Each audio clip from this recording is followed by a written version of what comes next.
कबीर साहब इंकलाब करके कहते हैं, जीत गया वो मुर्दा है, आने वाला सपना है, जिसमें हम बंधन काटें वो वर्तमान समय अपना। जो बीत गया वो मुर्दा है,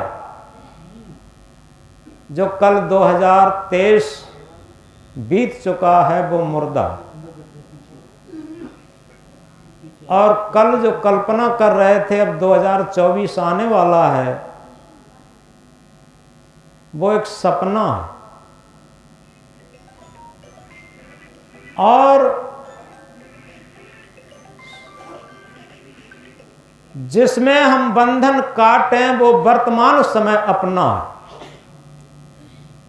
आज तक हमने वर्तमान मूल्य का समय नहीं समझा। यह आध्यात्मिक जीवन जीने की सच्ची कला है। जिस दिन हम वर्तमान जीवन को समझना शुरू कर देंगे, वर्तमान क्षण को समझना शुरू कर देंगे, उसी दिन हम सत्य को समझना शुरू कर देंगे। वर्तमान समय का सत्य का अटूट संबंध है। इस बात को बहुत गहराई से समझें। वर्तमान की जागरूकता जितने भी महापुरुष आए हैं वो जगाने का काम किए हैं। जागो लोगो मत सुबो, ना कर नींद से प्यार, जैसा सपना रैन का वैसा यह संसार। जागो लोगो मत सुबो, ना कर नींद से प्यार। नींद केवल रात्रि में सोते हुए लेते हैं, उसी को नींद नहीं कहते। हम जागते हुए सो रहे। ये बात समझ में नहीं आ रही होगी कि जागते हुए कैसे सो रहे। जैसे रात्रि का सपना होता है, वैसे ही दिन का भी सपना होता। एक छोटी सी बात से समझेंगे बड़ी सरल भाषा में। एक आदमी था बहुत गरीब, और वो बाजार गया हुआ था। पुराना जमाना था, और उसी गांव का एक आदमी और था जो थोड़ा पैसे वाला था, वो भी गया था। गर्मी का दिन था, उसे एक गगरी खरीदनी थी। उसने गगरी को खरीद लिया पानी भरने के लिए। अब सोच रहा है ये गगरी जाएगी कैसे घर तक। तब तक वो गरीब आदमी मिला। उस गरीब आदमी से कहा कि भैया तुम हमारी ये गगरी लिए चलो, मटकी लिए चलो, तो तुम्हें 1 रुपया हम देंगे। उस समय 1 रुपये का बहुत मूल्य था। वो बहुत खुश हो गया कि हमें गरीब आदमी, हमें 1 रुपया मिलेगा इस मटकी के ले जाने में। उसने सिर पर मटकी को रख लिया। अब वो चल रहा है रास्ता। अब सपना देख रहा है कि देखो ये मटकी में हमें 1 रुपया मिलेगा। अब 1 रुपये के 2 अंडे आ जाएंगे, और 2 अंडों में 2 मुर्गियां आ निकलेंगी, और 2 मुर्गियों से हम धीरे धीरे अपना शुरू करेंगे। फिर 2 बकरियां ले लेंगे, और बकरियों को धीरे धीरे बढ़ाते बढ़ाते फिर हम 2 भैंसें ले लेंगे। और जब भैंसें बढ़ जाएंगी तो कई भैंसें एक डेयरी टाइप हो जाएगी, और जब डेयरी टाइप हो जाएगी तो काफ़ी आमदनी होगी। फिर हम एक मकान बनवाएंगे, और मकान बनवाने के बाद फिर हमारी शादी हो जाएगी, और शादी होने के बाद फिर हमारे बाल बच्चे होंगे। और जब बाल बच्चे हो जाएंगे और हमारा बेटा बड़ा हो जाएगा, तो बेटा ये कहेगा कि पापा रोटी खा जाओ, तो हम कहेंगे अभी नहीं खाएंगे। उसने सर हिलाया और सर हिलाते हुए क्या हुआ, उसकी मटकी टप से गिर पड़ी और मटकी फूट गई। अब मटकी फूट गई, पीछे से तब तक वो आदमी गया जिसकी मटकी थी। उसने कहा, यार तुमने तो सब काम गड़बड़ कर दिया, मटकी फोड़ दी। अब वो आंखें तरेरते हुए बोला गरीब आदमी कि तुम्हारी तो केवल मटकी फूटी और हमारा तो सारा घर बर्बाद हो गया।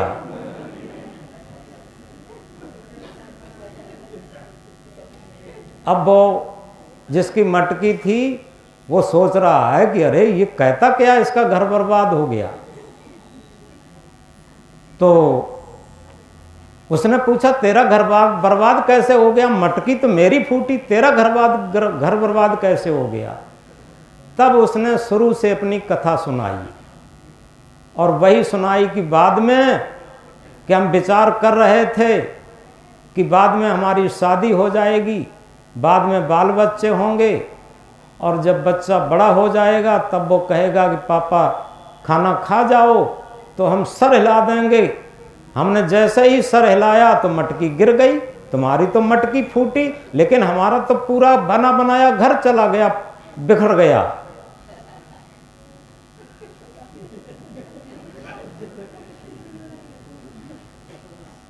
तो यह है एक सपना, मतलब जागते हुए सपना देखना। इसी तरीके से पूरे जीवन सभी लोग सपने देखते हैं। संत सम्राट सदगुरु कबीर साहब जगाते हैं, जागो लोगो मत सोवो। बड़ी महत्वपूर्ण बात है, बहुत मोस्ट इंपॉर्टेंट बात है। इस बात को अगर हम समझ लिए तो समझो वर्तमान का मूल्य समझ सकते, और वर्तमान का मूल्य समझ लिए तो हम सत्य आत्मा का मूल्य समझ सकते। क्या कि जागो लोगो मत सोवो, ना करो नींद से प्यार, जैसा सपना रैन का वैसा यह संसार। रात दिन, रात्रि की नींद तो अच्छी है, वो नींद नहीं आएगी तो हमारे शरीर का संतुलन बिगड़ जाएगा, लेकिन हम जागते हुए सो रहे, ये मानसिक संतुलन बिगाड़ रहा। और सभी बहुत हवाई योजनाएं बना रहे। जब आदमी गरीबी में था, जब लोग ज्यादा शिक्षित नहीं थे, तब किसी को टेंशन नहीं होता था। पुराने लोग यहां बहुत बैठे हैं, किसी ने टेंशन नाम भी नहीं सुना होगा, किसी को टेंशन नहीं होता था। आज हमने देखा है छोटे छोटे जो स्टूडेंट हैं, बच्चे हैं, वे टेंशन से ज़्यादा परिचित, छोटे छोटे बच्चे हैं वो टेंशन से ज़्यादा परिचित हैं। कहते हैं कि मम्मी आज तो मुझे टेंशन हो गया, पापा आज मुझे टेंशन हो गया। अब बताओ, जब छोटे छोटे बच्चों में टेंशन होने लगा तब इसका कारण क्या हुआ? इसका कारण यही है कि हम जागते हुए सपने देख रहे, जागते हुए नींद ले रहे, और उस जागते हुए नींद में सपने देख रहे। बस सपना यह संसार लागता आए के, सपना यह संसार लागता आए के, चले जुआ में हार मनज तन पाए के। देखत सोना लगे सकल जग कांच है, देखत सोना लगे सकल जग कांच है, जीवन कहिए झूठ सो मरना साँच है। यथार्थ में ये सपना संसार कब लगता? जब वृद्ध अवस्था आ जाती। जब वृद्ध अवस्था आ जाती है तो हमारा पूरा जीवन ही सपना लगने लगता, और ये संसार सब सपना लगने लगता। और सपना यह संसार लागता आए के, चले जुआ में हार मनुज तन पाए के। बहुत मार्मिक बात है। जिस तरीके से एक जुआरी जब जुआ हार जाता है तब कपड़े झाड़ता हुआ चला जाता, अनमना उदास होकर के, क्योंकि सब खो चुका, सब लुट चुका, सब पिट चुका। ऐसे ही जब वृद्ध अवस्था आ जाती है तब हारे ज्वारी की भांत केवल लुटे पिटे महसूस करने लगते। चले जुआ में हार मनुज तन पाए के, और फिर क्या लगता, जीवन कहिए झूठ सो मरना सांच है। देखत सोना लगे सकल जग कांच है, और जीवन कहिए झूठ सो मरना सांच है। तब लगता है कि ये सारा संसार देखने में सोना लग रहा है, लेकिन क्या है, कांच है। कांच जानते हैं, कांच में जरा सा धक्का लगा और कांच में दरार हो जाती, टूट जाता जरा से धक्के में। ऐसे ही सारा संसार है, जरा से धक्के में बिखर जाता, टूट जाता, अलग हट जाता। अभी कोई माता पिता कितने ही बच्चे की, कोई भी माता पिता अपने बच्चे की परवरिश में कमी नहीं रखता, लेकिन जरा भी मैंने देखा है, कई बार न्यूज़पेपर में भी पढ़ा है, कोई बच्चा मोबाइल मांग रहा था, माता पिता ने मोबाइल नहीं ले पाया तो बच्चे फांसी पर लटक गए, टूट गए कांच की तरीके से। और इसी तरीके से जब शादी हो जाती है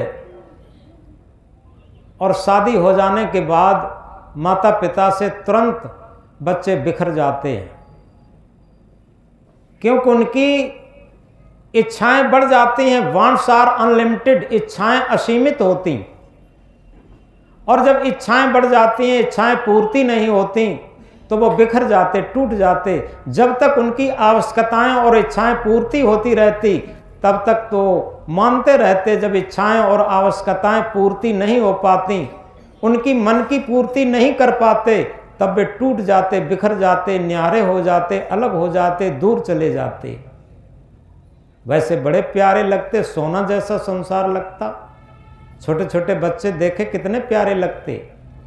लेकिन वही जब बड़े होते हैं, उनके अंदर जब ईगो पैदा हो जाता, अहंकार पैदा हो जाता, स्वार्थपरताएं बढ़ जाती हैं, वासनाएं बढ़ जाती हैं, महत्वाकांक्षाएं बढ़ जाती हैं, तब उनका जीवन बहुत जटिल हो जाता, कठिन हो जाता। माता पिता सर से चोटी तक ताकत लगा देते हैं, तब भी पूर्ति नहीं डाल पाते, उनकी संतुष्टि नहीं कर पाते। तो इस बात को गहराई से समझें, ये कहाँ से आया जो हम कह रहे थे कि हम जागते हुए सपने देख रहे, जागते हुए हम सो रहे। ये सोने की विधि ज़्यादा हो गई, तो इसलिए हमें जागना है। और जाग करके क्या होता है, सबसे बड़ी बात यह है कि जब जागृत होते हैं, जागृत एक अवस्था है। जैसे अभी लोग बैठे हुए हैं, सत्संग में बैठे हुए हैं, अभी 50% जागृत हैं। 50% कैसे जागृत हैं कि अभी नहीं घर की चिंता है और न संसार की चिंता है, न मन की आवश्यकताएं कुछ धधक रही हैं, कुछ भी नहीं है।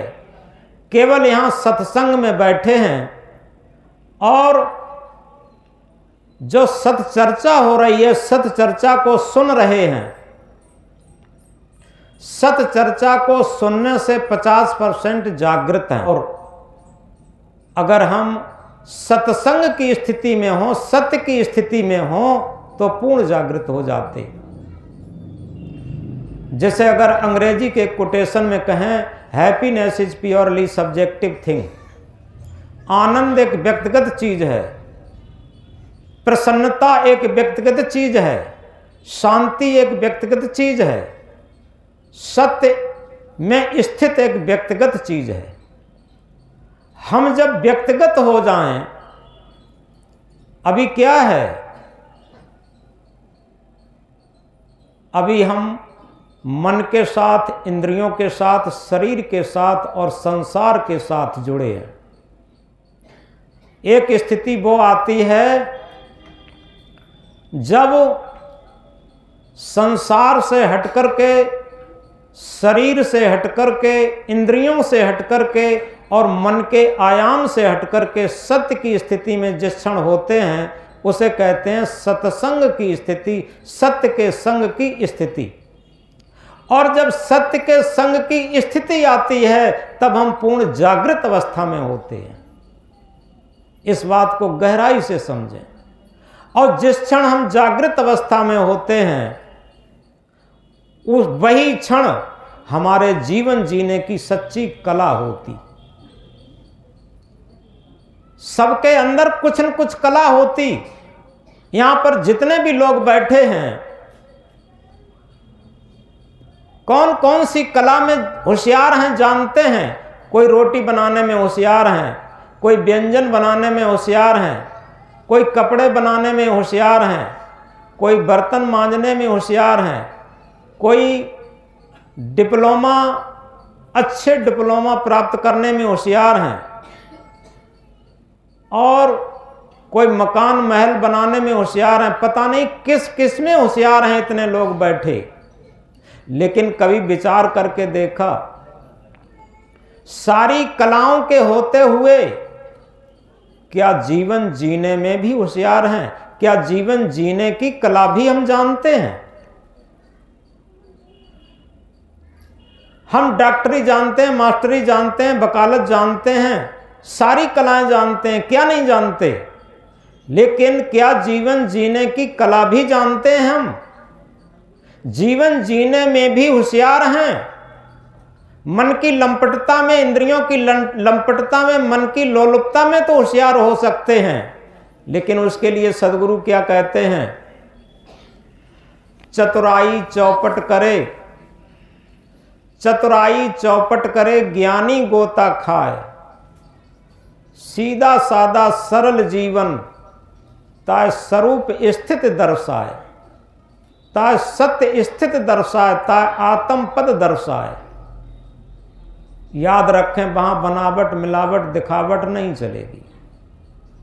ये संसार में तो सब होता है, बनावट मिलावट दिखावट सब चलती है।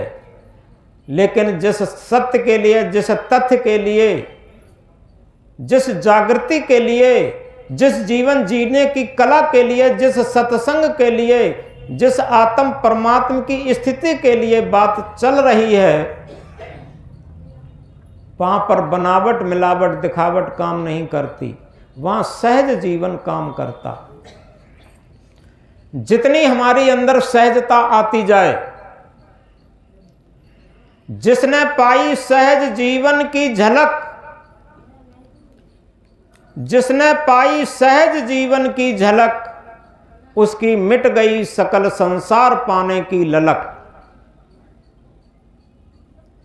अगर हम वास्तव में सहज जीवन की झलक की स्थिति में आ जाएं,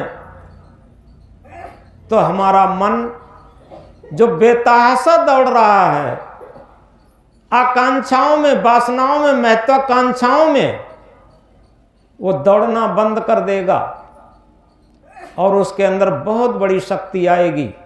संत सम्राट सदगुरु कबीर देव, देखो जी मां साहब जा रहे कहा,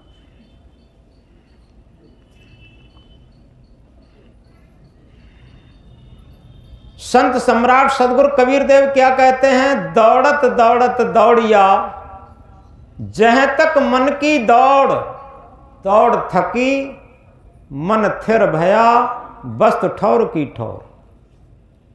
कहीं खोजना नहीं था, कहीं ढूंढना नहीं था, उसके लिए कोई भी रिसर्च नहीं करनी थी, कोई भी भौतिक उपकरण उसके लिए नहीं लगाना था। किसके लिए? शांत के लिए। किसके लिए? सत्य के लिए, आत्मस्थिति के लिए, परमात्म स्थिति के लिए, कल्याण के लिए। केवल दौड़ बंद करनी थी। जिस तरीके से अभी आपको दिल्ली जाना है, तो जितना तीव्रगामी वाहन आप पकड़ेंगे उतनी जल्दी दिल्ली पहुंच जाएंगे। जितना तीव्रगामी वाहन पकड़ेंगे उतनी जल्दी दिल्ली पहुंच जाएंगे। लेकिन आंतरिक मंजिल के लिए, सत्य की मंजिल के लिए, आत्म परमात्मा की स्थिति की मंजिल के लिए, शांति की स्थिति के मंजिल के लिए जितना हम रुकेंगे, जितना हम स्थिर होंगे, जितना हम शांत होंगे, उतना ही मंजिल के नज़दीक होंगे। बाहरी मंजिलें सब दौड़कर मिलती हैं, आंतरिक मंजिल रुककर मिलती है। दौड़ना तो हमने बहुत सीखा, लेकिन क्या हमने रुकना भी कभी सीखा?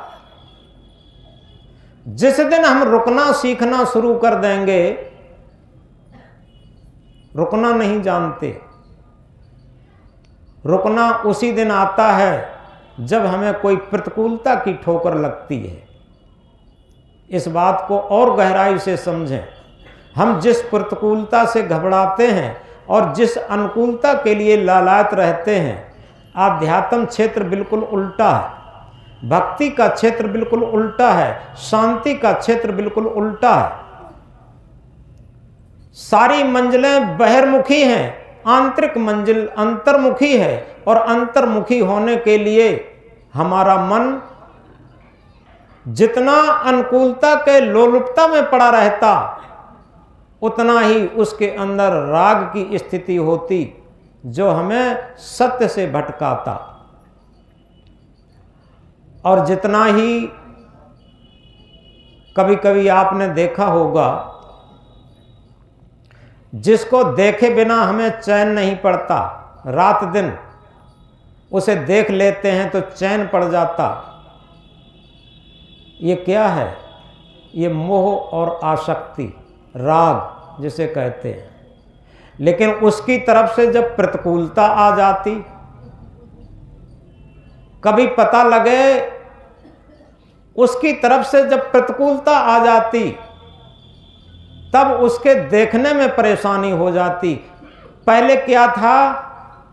उसे देखकर चैन मिलता था, अब न देखे से चैन मिलता है। कितना अंतर हो गया। तो जिसे कहते हैं प्रतिकूलता, ये बहुत अच्छी चीज है। अगर आप देखें, मीरा को अगर प्रतिकूलता न मिली होती, जो छत्राणी परिवार की और राजरानी थी, उसे प्रतिकूलता न होती तो इतनी बड़ी भक्त न बन पाती। मीरा मगन भई गलियां गलियां गुरु गुण गाने लगी। गुरु का गुण क्यों गा रही? और मगन होकर के गा रही। कभी विचार करके देखा, पूरे जीवन कभी हम मगन कहां हो पाते? मगन होना अलग चीज होती है, क्योंकि अंदर से जब मगन होते हैं तो निश्चित है तभी हो पाते हैं जब हमारा मन निर्मल होता, पवित्र होता, अमन की स्थिति में होता, तभी मगन हो पाते। और मीरा ही नहीं, सबरी को प्रतिकूलता न आती, ध्रुव को प्रतिकूलता न आती, प्रहलाद को प्रतिकूलता न आती, बुद्ध, महावीर, कबीर को प्रतिकूलता न आती। जितने भी महापुरुष हैं, सबको बहुत बड़ी प्रतिकूलताओं का सामना करना पड़ा। हमने बहुत पहले विद्यार्थी जीवन में एक कविता लिखी थी, गफलत में सो रहा है शमशान जाने वाले, गफलत में सो रहा है शमशान जाने वाले, अनुकूलता में पढ़कर सुखासा में भूले, अनुकूलता में पढ़कर सुखासा में भूले, जग में है को तुम्हारा, जग में है को तुम्हारा, मेरा मेरा कहने वाले, गफलत में सो रहा है शमशान जाने वाले। प्रतिकूलता में स्थिति हो, प्रतिकूलता में स्थिति हो, जगत जाल टूटे, संसार है वीराना, संसार है वीराना। ओ मोह करने वाले, गफलत में सो रहा है, शमशान जाने वाले। प्रतिकूलता भक्त के लिए, साधक के लिए और सत्संग के लिए एक अमृत है। इस बात को गहराई से समझें, क्योंकि इससे क्या होता है, हमारे मन का सारा राग खत्म होकर के, और इसीलिए सदगुरु ने क्या कहा, नित खरसान लोहा गुण छूटे। बीजक में कहा है, नित खरसान लोहा गुण छूटे, नित की गोष्ठ माया मोह टूटे। नित खरसान, जिस लोहे पर काई होती है उसे हम सान पर चढ़ा दें, खरसान पर चढ़ा दें तो चमक उठता। इसी तरीके से अगर हम नित्य सत्संग करते रहें तो हमारे मन पर ये राग की, आसक्ति की, मोह ममता की जो काई चढ़ी हुई है, ये सब चमचमाक जाएगा हमारा मन। और सबसे बड़ी बात यही है कि जितना हमारा मन चमकीला होगा उतना ही सत्य के निकट होगा, और जितना ही मन हमारा गंदा होगा। देखो रामायण की चौपाई क्या कहती है, निर्मल मन सोई जन मोह पावा, मोह कपट छल छिद्र न भावा। जितना मन निर्मल होगा वही सत्य स्वरूप, आत्म स्वरूप, राम स्वरूप, परमात्म स्वरूप को जान सकता, प्राप्त कर सकता। यहां छल कपट काम नहीं करेगा। सदगुरु कबीर साहब क्या कहते हैं, कबीर मन निर्मल भया, जैसे गंगा नीर, पीछे पीछे हर फिरें कहें कबीर कबीर। यदि हमारा मन निर्मल हो जाए, दुनिया में इससे बड़ी संपत्ति कुछ है ही नहीं। आज हम सुख के लिए ये सोचते हैं कि इतनी बड़ी हवेली हो जाए, इतने घोड़ा गाड़ी वाहन हो जाएं, इतना बड़ा पद प्रतिष्ठा हो जाए, इतना सोना चांदी हो जाए तो हम सुखी हो जाएंगे। जितना आप कल्पना करते हैं उतना इस संसार में कई लोगों के पास उससे और अधिक रहा है, बना रहा, लेकिन उन्हें शांति नहीं मिली, उन्हें सुख नहीं मिला, उन्हें सत्य नहीं मिला। तो इसलिए सबसे बड़ी बात यह है कि हमारा मन निर्मल कैसे बने, पवित्र कैसे बने। तो सदगुरु एक महामंत्र में कहते हैं, जहां सेवा वहां त्याग है, जहां त्याग वहां प्रेम, निर्मल अंतःकरण जहां वहां शांति सुख चैन। आप समझें, हम नववर्ष मना रहे हैं किसके लिए, कि हम प्रसन्नता से रहें, हमारा नववर्ष प्रसन्नता भरा रहे, उन्नत भरा रहे, सामंजस्य भरा रहे, प्रेम भरा रहे। लेकिन ये सामंजस्य, प्रेम, उन्नत, ये किसमें समाहित हैं? केवल हमारे मन में। हमारे जीवन में अगर सबसे बड़ा महत्व है तो मन का है, लेकिन उस मन को हमने इतना गंदा बना दिया है, अपवित्र बना दिया है, स्वार्थी बना दिया है, लोलुपी बना दिया है कि रात दिन केवल वो दुख को इकट्ठा करता, चिंता को इकट्ठा करता। रामायण की चौपाई क्या कहती है, चिंता से सुधि बुद्धि हरत, घटत रूप गुण ज्ञान, लाज काज विद्या घटत चिंता चिता समान। चिंता जिंदा को जलाती है, चिता मुर्दे को जलाती है। तो रात दिन जो चिंता और टेंशन,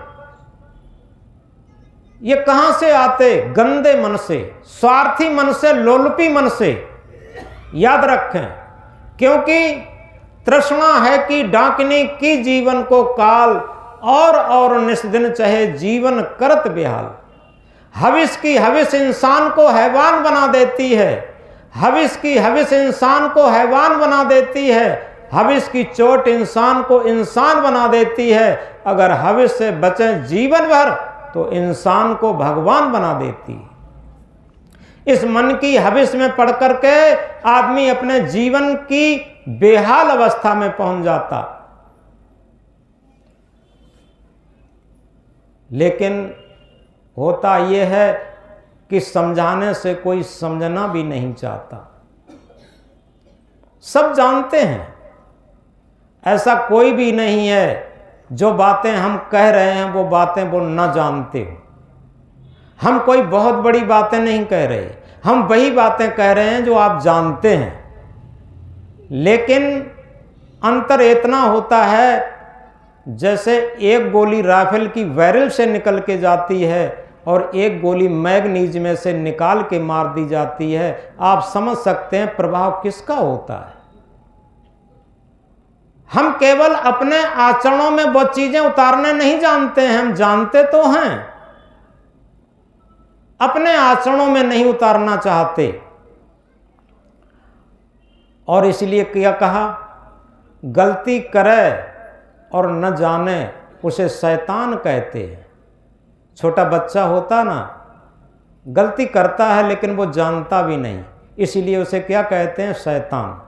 गलती करे और न जाने उसे शैतान कहते हैं, और गलती करे और न माने उसे हैवान कहते हैं, और गलती करे और मान ले उसी को इंसान कहते हैं, और कभी गलती न करे उसी को भगवान कहते हैं।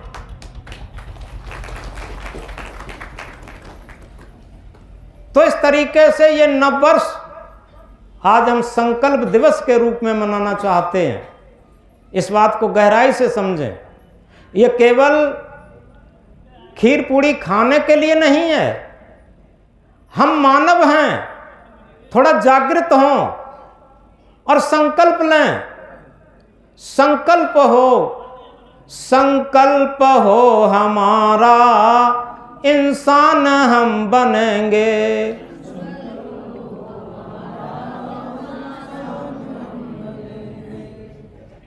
बड़ी धीरज से कहते हैं, क्यों लगता है संकल्प कर नहीं रहे हैं। यानी जैसे बच्चे को, हमारा वो कुलदीप है ना, हमने कहा था आज संकल्प लो, आज से झूठ नहीं बोलेंगे, आज से चालाकी नहीं करेंगे, और हम सच सेवा भी करेंगे और सच्चे संत भी बनेंगे। और उसने सोचा कि अंदर से वजन पड़ रहा, तभी चुपचाप चला गया। तो सभी कुलदीप तो नहीं हो जाएंगे। अगर वास्तव में अगर हम इस बात को गहराई से समझना चाहते हैं अपने अंदर और दानेदार बनना चाहते हैं, इसी बीच एक छोटी सी बात और कहना चाहते हैं, बड़ी मार्मिक है। क्योंकि सदगुरु कबीर साहब बड़ी खरी खोटी बातें कहे, और खरी खोटी नहीं थी, वो सच्ची बातें थीं। और वो डॉक्टर हजारी प्रसाद द्विवेदी ने लिखा है कि कबीर साहब लोगों की आंखों में उंगली डाल करके जगाना चाहते थे और झकझोर करके जगाना चाहते थे। तो इसी तरीके से थोड़ा गहराई से समझें। एक गाड़ी दिल्ली से हावड़ा के लिए रवाना हुई, ट्रेन। उसमें एक कंपार्टमेंट में एक भिक्षुक घुस गया, भिखारी। अक्सर घुस ही जाते हैं। तो एक डिब्बे में पहुंच करके एक भिखारी ने हाथ फैलाया, बाबूजी हमें भी कुछ पैसे मिल जाते खाने पीने के लिए। तो बाबू लोग बोले, चलो चलो तुम्हारी यहाँ दाल नहीं गलेगी। बाबू लोगों ने भिखारी से क्या कहा कि चलो चलो तुम्हारी यहाँ दाल नहीं गलेगी। उस भिखारी ने क्या कहा?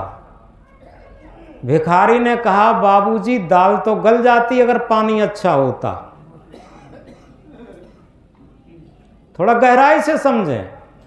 बाबूजी दाल तो गल जाती अगर पानी अच्छा होता। इसी तरीके से ये जीवन की गाड़ी चल रही है, चली जा रही है जीवन की रेल। ये जीवन की रेल चल रही है और इस सत्संग रूपी कंपार्टमेंट में, डिब्बे में हम जैसा एक भिखारी घुस आया है और क्या मांग रहा है? एक भिक्षा। किसकी भिक्षा? दुर्व्यसनों की, गलतियों की। आज से हम कोई भी दुर्व्यसन प्रयोग नहीं करेंगे। सबसे बड़ी चीज, दुर्व्यसनों की भिक्षा मांग रहा है ये भिक्षुक ऐसे सत्संग रूपी कंपार्टमेंट में घुस करके। अगर आप लोग ये कह देते हैं कि चलो चलो तुम्हारी याद दाल नहीं गलेगी, तो चलो हम नहीं कहना चाहते हैं, लेकिन उस भिखारी की बात याद कर लें।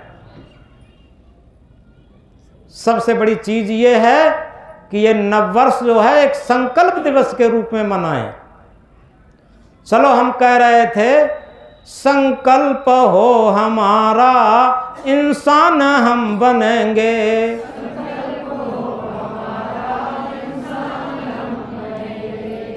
हमारी माताएं इसमें आगे हैं। इसमें शायद ही कोई माता हो जो दुर्व्यसन प्रयोग करती हो, और इसीलिए इनकी आवाज भी तेज है। पुरुष वर्ग में दुर्व्यसन ज्यादा करते हैं, उनकी आवाज भी धीमी है। संकल्प हो हमारा इंसान हम बनेंगे।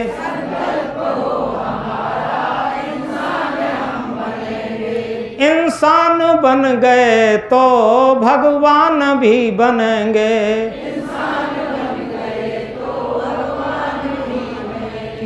इंसान बन गए तो भगवान भी बनेंगे।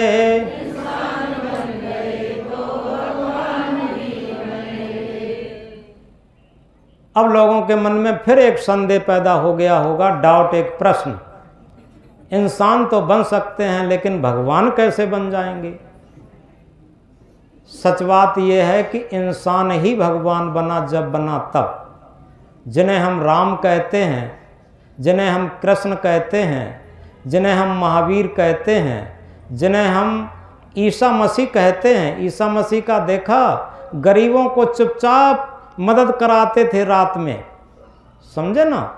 जिन महापुरुषों को आज हम भगवान मानते हैं वो सब इंसान से ही भगवान बने, और वो तभी बने जब वो इंसान बन गए तब।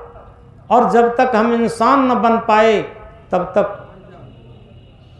सबसे बड़ी दुर्भाग्य की बात तो है, हिंदू के घर में जन्मे हिंदू हो गए, मुस्लिम के घर में जन्मे मुस्लिम हो गए, ईसाई के घर में जन्मे ईसाई हो गए, पारसी के घर में जन्मे पारसी हो गए, यहूदी के घर में जन्मे यहूदी हो गए। ऐसे ही जिस जिस मत मतांतर में जन्म लेते गए, जिस जिस जात पात में जन्म लेते गए, वही हम अपने को मानते गए। लेकिन कभी विचार करके देखा, इंसान के घर में जन्म लेने के बाद कोई इंसान न बन पाया आज तक। और जब तक इन सारे दीवालों को तोड़ करके और हम सच्चे इंसान नहीं बनेंगे, तब तक निश्चित है हम किसी भी मार्ग में आगे नहीं बढ़ सकते। जिसे हम नववर्ष मनाने जा रहे हैं और सोच रहे हैं कि आगे भविष्य में हमारा नववर्ष सुनहरा हो और अच्छा हो, वो तभी होगा जब हम सच्चे इंसान बनना शुरू कर देंगे तब। तो इसके लिए एक छोटा सा पद बहुत सुंदर, अपने मन को सही रखने के लिए।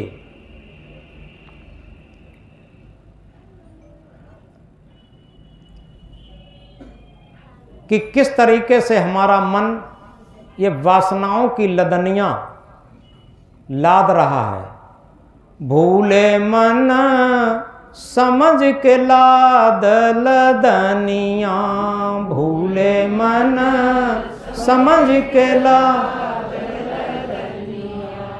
भूले मन समझ के लाद लदनिया।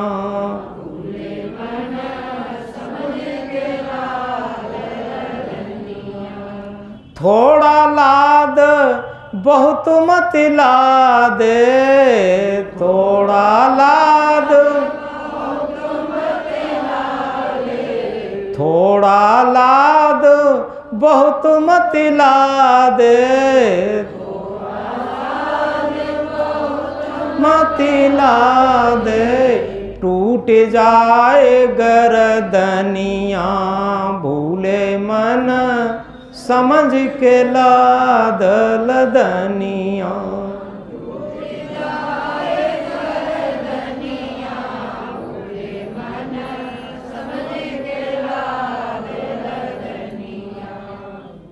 इसमें होता क्या है, एक शिक्षक विद्यार्थी से कह रहा था, ज्यों तिलमाही तेल है त्यों चकमक में आग, तेरा साईं तुझ में जाग सके तो जाग। अब जब विद्यार्थी ने रट लिया तो विद्यार्थी अध्यापक की तरफ हाथ उठाने लगा। अध्यापक ने कहा सुनाओ, तो विद्यार्थी अध्यापक की तरफ से हाथ उठा के कह रहा है कि तेरा साईं तुझ में जाग सके तो जाग। और इसी तरीके से ये भी है, कौन सा, भूले मन समझ के लाद लदनिया। हम आप लोगों से कह रहे हैं, आप हमसे कह रहे हैं। अब सबसे बड़ी चीज़ तो ये है कि अपने से जब कहना शुरू हम करें कि हमारा मन भूला है। जब तक अपने, ये बातें तो सब जानते हैं, मैं पहले कह चुका, लेकिन सबसे बड़ी बात यह है क्या हम अपने मन को समझ के कह रहे हैं, अपने मन की गलतियों को देख रहे हैं, अपने मन के विकारों को देख रहे हैं। तो इस तरीके से जब अपने मन को देखेंगे तो आज से ही हमारा मन जागृत होकर के और सत्य की स्थिति में आएगा। तो क्या कहा, थोड़ा लाद बहुत मत लादे, थोड़ा लाद बहुत मत लादे। टूट जाए गर्दनिया, भूले मन समझ के लाद लदनिया।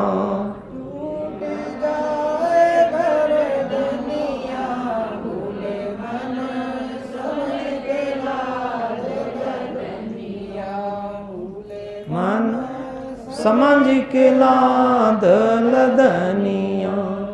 प्यासो होए तो पानी पी ले, प्यासो होए तो पानी पी ले। आगे देश निपनिया, समझ के लाद लदनिया। भूले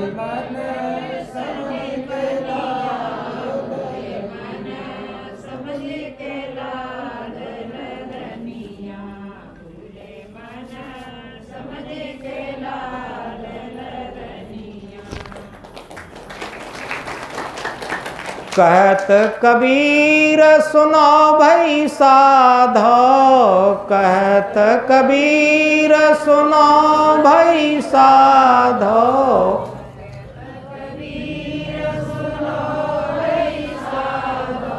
काल के हाथ कमनिया, भूले मन समझ के लाद लदनिया।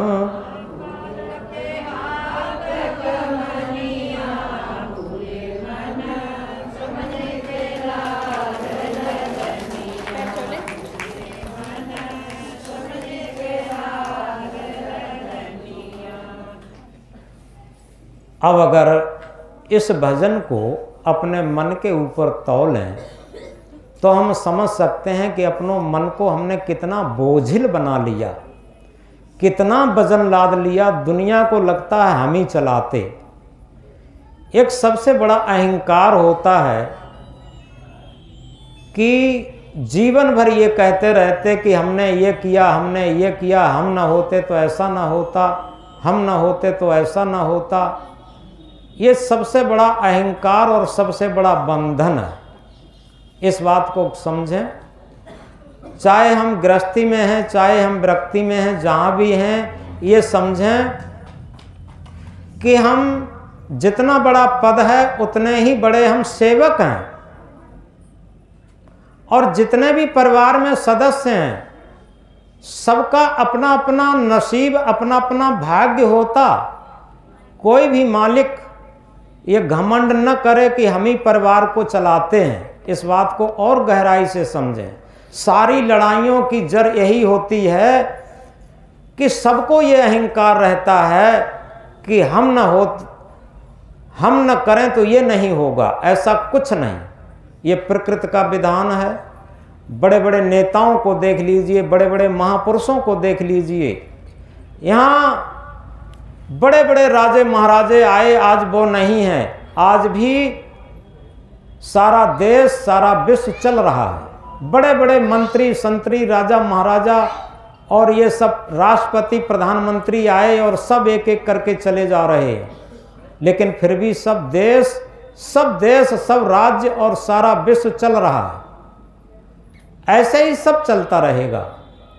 केवल हम ये समझें कि हम अपने मन को कब सुधारेंगे। सबसे बड़ी चीज ये है कि हम सारे दुर्व्यसनों से दूर कब होंगे। अपने मन को निर्मल बनाने का, पवित्र बनाने का, निरहंकारी बनाने का कब काम करेंगे। जितना जिसका मन अहंकारी होगा उतना ही उसका मन बोझिल होगा। और उसी को सदगुरु कबीर साहब कहते हैं कि भूले मन समझ के लाद लदनियां। हम इतने कुसंस्कारों की लदनियां लाद रहे हैं कि वर्तमान में ही इतने चिंतित, टेंशन में और दुखी हैं, और भविष्य में चिंतन और टेंशन में दुखी रहेंगे। तो इसलिए सबसे बड़ी चीज ये जो हम कह रहे थे, कारण कार्य की व्यवस्था, उस बात को गहराई से समझें कि आज जैसे हम वर्तमान में बैठे हैं, तो ये वर्तमान समय अपना है जिसमें हम सारे बंधन काट सकते, अपने मन को निर्मल बना सकते, अपने जीवन को पूर्ण जागृत कर सकते और अपने अंदर जीवन जीने की कला को उतार सकते। ये अपने आप और स्वाभाविक है, लेकिन हम जागृत नहीं हो पाते। अगर आज इस नववर्ष की बेला में अपने को जागरूक करना चाहते हैं तो एक ही बात समझें कि हम मालिक न बने, हम क्या बने, सेवक बने। आप लोगों ने रामायण की एक बात सुनी होगी, कौन सी?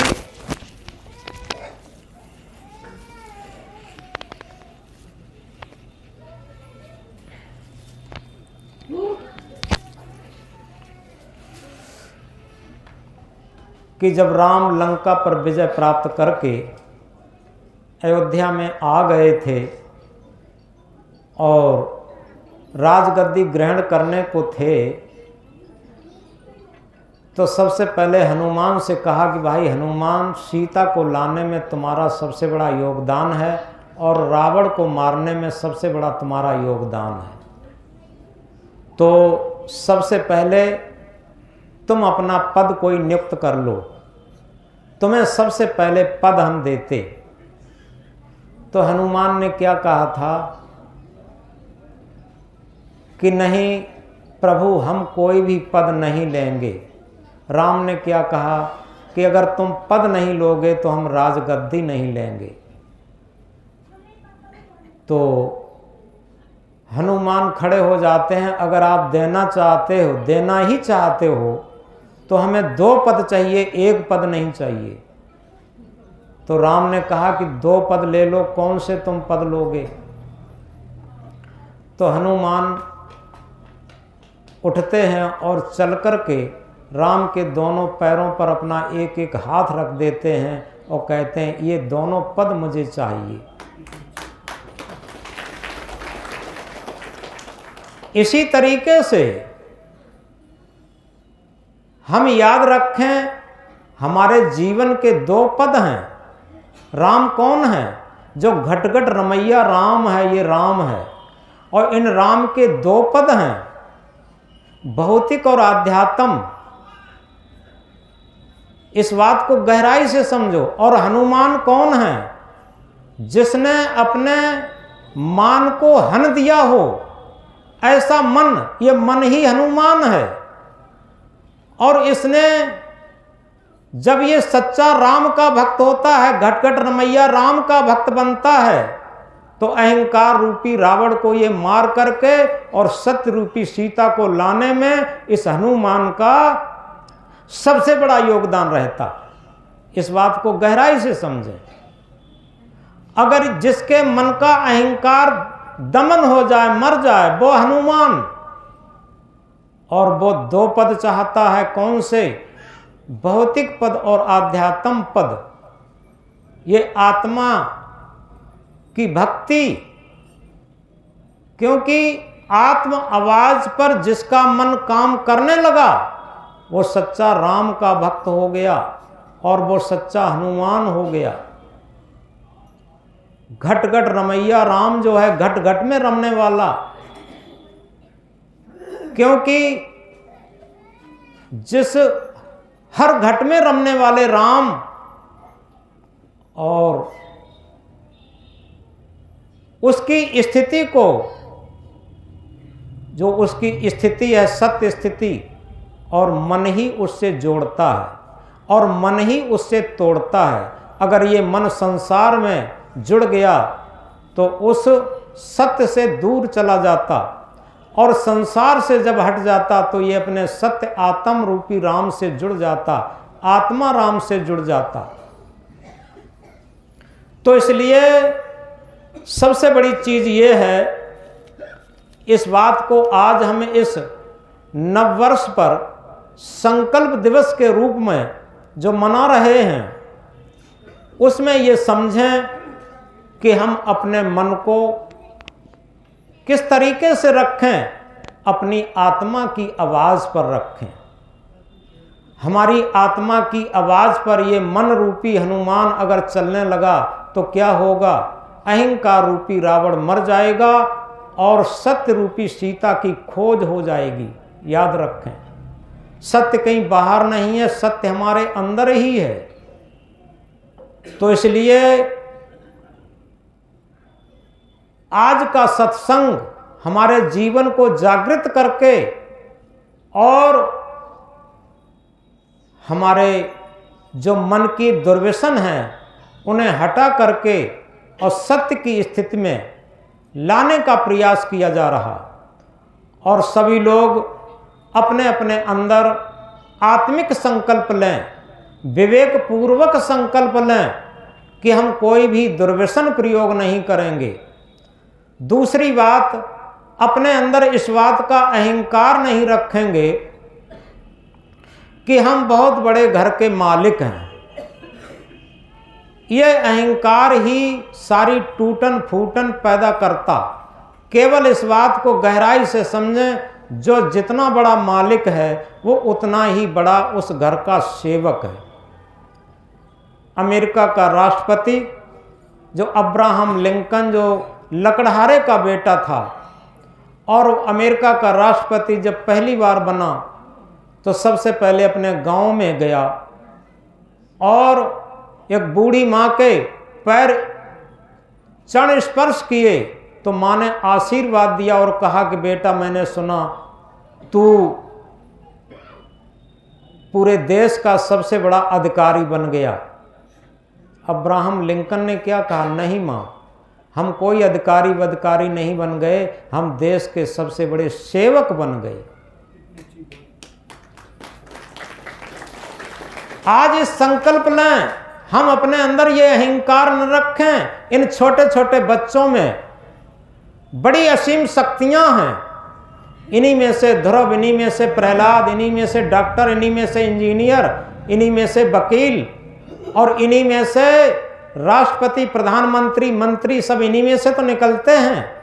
तो क्यों इतना अहंकार करते? सब अपना अपना नसीब, अपना अपना भाग्य लेकर के आते हैं। तो अहंकार को यहाँ छोड़ के जाएंगे, दुर्व्यसन को यहाँ छोड़ के जाएंगे और निर्मल मन, पवित्र मन को लेकर के जाएंगे। तो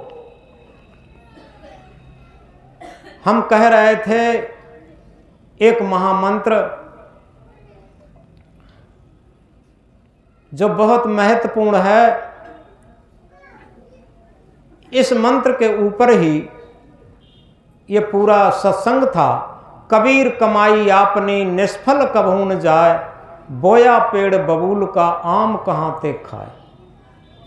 अगर हमने अपने खेत में बबूल का बीज बो दिया है तो बबूल का ही बीज उगेगा और कांटे लगेंगे। आम का बीज बोया है तो आम का वृक्ष उगेगा और हमें मीठे मीठे फल खाने को मिलेंगे। इसी तरीके से हम अपने अंतःकरण में, मन में अगर विकार बोते हैं, क्योंकि जब हमारे विचार गंदे होते हैं तो कर्म भी गंदे होते हैं, और कर्म गंदे होते हैं तो संस्कार भी गंदे होते। तो सबसे बड़ा महत्व हमारे जीवन में विचारों का है। उठता है विचार तो उठता है आदमी, उठता है विचार तो उठता है आदमी, और गिरता है विचार तो गिरता है आदमी। हमारे जितने विचार महान होंगे उतनी ही महानता की तरफ हमारा जीवन चला जाएगा, और जितने हमारे निम्न विचार होंगे उतना ही हमारा जीवन निम्न होगा। तो इसलिए विचारों का जीवन में बहुत बड़ा महत्व है। और यह न समझें सुर नर मुनि और देवता, सात दीप नौ खंड, कहें कबीर सब हो गया दे धरे को दंड। हम आप तो बहुत छोटी चीज हैं, चाहे वो सुर हो, नर हो, मुनि हो, देवता हो, कोई भी हो, सबको दे धरे का दंड भोगना पड़ा। कर्मगत टारा ना टरी, मुन वशिष्ठ से पंडित ज्ञानी सोदिक लगन धरी, और सीता हरण मरण दशरथ को वन में विपत पड़ी। इसलिए हम याद रखें, संक्षेप में क्या, ज्ञान की बहुत बातें न जानते हो कोई बात नहीं, हम बहुत अच्छे भजन गायक कलाकार न हो कोई बात नहीं, हम बहुत अच्छा प्रवचन न कर पाते हो कोई बात नहीं, हमें लोग भक्त संत साधक गुरु न कहते हो कोई बात नहीं, लेकिन क्या है सबसे बड़ा मंत्र, श्रम तो करता नहीं फल की करता चाह, श्रम तो करता नहीं फल की करता चाह, क्या मंजिल मिल जाएगी बिना चले ही रहा। जब तक हम कोई भी श्रम नहीं करेंगे और फल की चाह करेंगे, हम क्या चाहते हैं कि नववर्ष मंगलमय हो, नववर्ष हमारा सुनहरा हो, तो ये फल की चाह करते हैं। उसके लिए हमें कर्तव्य करना पड़ेगा। क्या कर्तव्य? सबसे पहले हमारे विचार सुंदर हों, और जब विचार सुंदर होंगे तो हमारा मन पवित्र होगा, निर्मल होगा, और जब मन निर्मल होगा तो सदकर्म होगा, सदधर्म होगा, पवित्र संस्कार होंगे, और जहाँ संस्कार पवित्र होंगे तो अगला क्षण अगली श्वास और अगला वर्ष हमारा सुनहरा होगा, मंगलमय होगा। ये कारण कार्य की व्यवस्था है। इसलिए अंतिम बात को कहकर के बात बंद करते, फूल बनकर मुस्कुराना जिंदगी है। हम किस गम में अपने मन को बोझिल बनाए रहते, दुखी बनाए रहते, क्या लेकर के आए थे और क्या लेकर के जाएंगे। इकट्ठे कर जहां के जर सभी मुल्कों के माली थे, और सिकंदर जब चला दुनिया से दोनों हाथ खाली थे, कुछ नहीं। इसलिए फूल बनकर मुस्कुराना जिंदगी है, मुस्कुराकर गम भुलाना जिंदगी है। जीत कर मुस्कुराए तो क्या हुआ, जीत कर मुस्कुराए तो क्या हुआ, हार कर भी मुस्कुराना जिंदगी है, हार कर भी मुस्कुराना जिंदगी है। कभी भी ये जीवन में मत माने, क्योंकि डिफिकल्टीज मेक्स मैन, कठिनाइयां आदमी को बनाती हैं। वह पथ क्या, पथिक सफलता क्या, जिस पथ में बिखरे सूल न हो, उस नाविक की धैर्य परीक्षा क्या, यदि धाराएं प्रतिकूल न हो। सुरखरू होता है इंसान ठोकरें खाने के बाद, सुरखरू होता है इंसान ठोकरें खाने के बाद, हिना रंग लाती है पत्थर पर घिसने के बाद। इसलिए याद रखें, झांक रहे सब इधर उधर, अपने अंदर झांके कौन? झांक रहे सब इधर उधर, अपने अंदर झांके कौन? दुनिया सुधरे सब चिल्लाते, निज को आज सुधारे कौन? दुनिया सुधरे सब चिल्लाते, निज को आज सुधारे कौन? पर उपदेश कुशल बहु तेरे, पर उपदेश कुशल बहु तेरे, निज पर आज विचारे कौन? पर उपदेश कुशल बहु तेरे, निज पर आज विचारे कौन? हम सुधरेंगे जग सुधरेगा, हम सुधरेंगे जग सुधरेगा, इतनी सी बात विचारे कौन? तो इस तरीके से आज इस नववर्ष की बेला में आप जितने लोग बैठे हैं, ये एक परमात्मा का विराट स्वरूप है। आप अपने को कतई ये न माने कि हम परमात्मा स्वरूप नहीं हैं। अंतिम मंत्र को स्मरण करेंगे,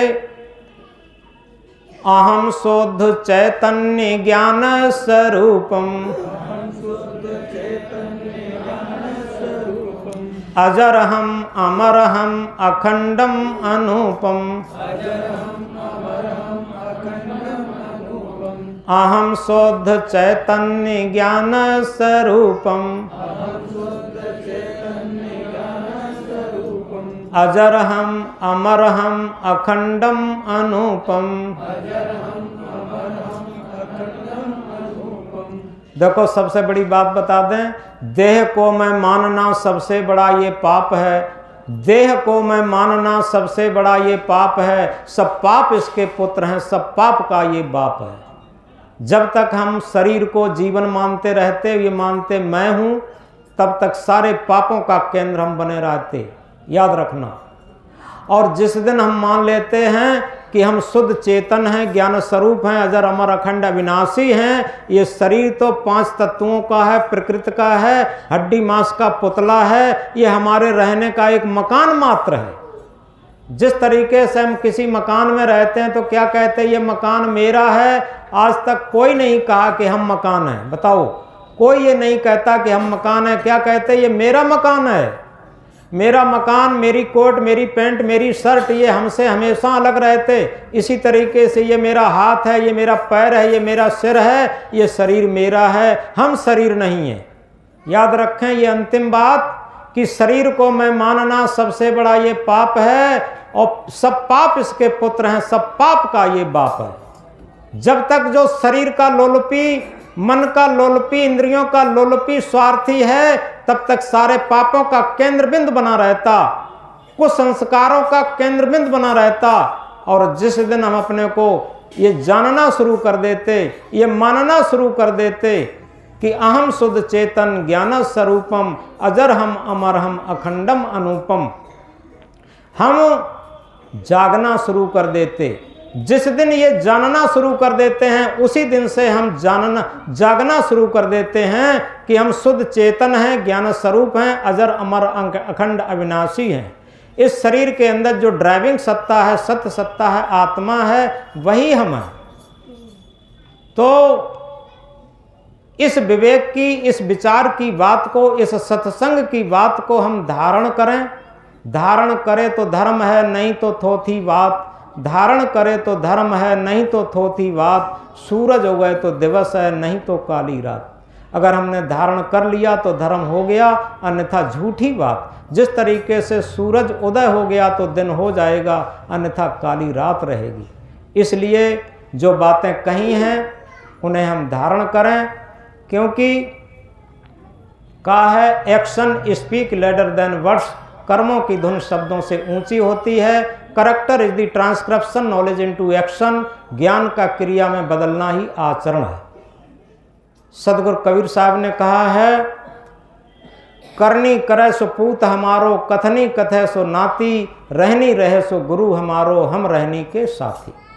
हम अपने अंदर रहनी में उतारने का प्रयास करें। यही सदगुरु की तरफ से ये इंकलाब है, और सब लोगों से आज ये संकल्प दिवस के रूप से मनवाया गया है नववर्ष। और सभी लोग हृदय से इसे संकल्प दिवस के रूप में मना करके और अपने जीवन को शुद्ध बुद्ध बनाएं, अपने जीवन को जागृत करें, अपने जीवन जीने की कला सीखें और उसी के अनुसार आज से हम जागृत होकर के जीवन जीने की कला के द्वारा अपने जीवन को जीना शुरू करेंगे तो हमारा जीवन सार्थक होगा। अगला क्षण, अगली श्वास और अगला दिन, अगला मास, अगली वर्ष सब सुनहरे होंगे और मंगलमय होंगे। इन्हीं शब्दों के साथ वाणी में विराम देते हैं। बोलो सद्गुरुदेव की।